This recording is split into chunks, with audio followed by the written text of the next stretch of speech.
জঙ্গলের ভিতরে কি অবস্থা দেখেন, কি পরিমাণে কেওড়া গাছের শ্বাসমূল। তো এই শ্বাসমূলে আমরা স্থানীয়রা হচ্ছে হুলা বলি, অনেক শক্ত এগুলো। এই যে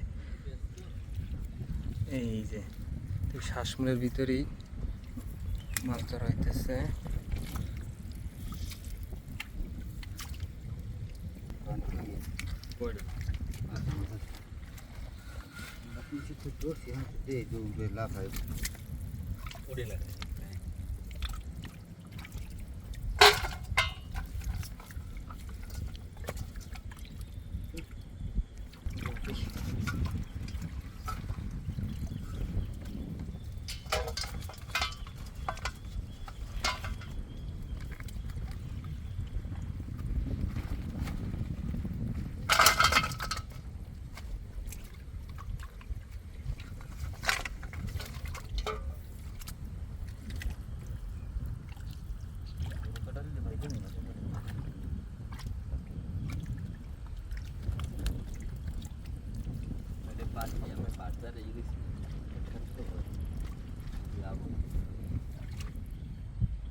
জাল খুলে ভেড়া জায়গা তো এইটাই পারামুখে